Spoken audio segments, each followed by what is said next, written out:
Hello বন্ধুরা, তোমরা সবাই কেমন আছো? আশা করছি সবাই খুব ভালো আছো, আমিও ভালো আছি। তো এখন 3:45 বাজে, চলে অনেক দেরি হয়ে গেল খেতে বসতে। তো যাই হোক, এখন খেতে বসবো। এখন এই যে আমার ছেলেকে আমি পড়াচ্ছিলাম। দেরি হলো একটা কারণে, কারণ আমি ছেলেকে পড়াচ্ছিলাম আর একটু অনেকদিন বাদে গান করতে ইচ্ছে হচ্ছিলো, তাই গান করছিলাম, তাই ওই দেরি হয়ে গেল। তো তোমাদের সাথে সেই গানটা আমি শেয়ার করব, তোমরা অবশ্যই শুনো। আর ভালো লাগলে অবশ্যই লাইক করো, কমেন্ট করো, আর জানিও আমার গানটা ভালো লাগে কিনা। কারণ আমি রবীন্দ্রসঙ্গীত বিয়ের আগে শিখেছিলাম, তাই রবীন্দ্রসঙ্গীতই আমি গান করি। যে প্ল্যাটফর্মে আমি গান করছি সেখানেও আমি রবীন্দ্রসঙ্গীতই করি, কারণ আমি যেহেতু রবীন্দ্রসঙ্গীত গান শিখেছি অনেক বছর ধরে, ডিপ্লোমা করেছি, সেজন্য রবীন্দ্রসঙ্গীত গানটাই আমি করি।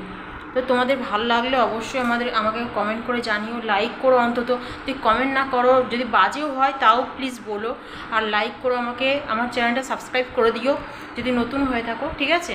তো যাই হোক, আমি দেখো এখন কি খাবো।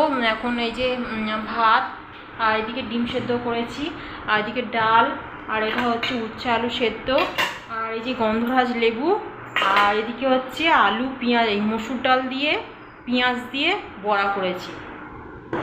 আর এইটা তো দেখালো উচ্ছে আলু সেদ্ধ, আর হচ্ছে আমের আচার।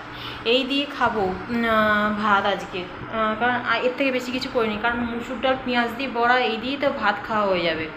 আর আচার আছে, ছেলের জন্য উচ্ছে আলু সেদ্ধ করেছি, ডিম সেদ্ধ করেছি। ঠিক আছে, তো আমি ততক্ষণ খেতে থাকি, তো তোমরা ততক্ষণ গানটা শুনে নাও, ঠিক আছে?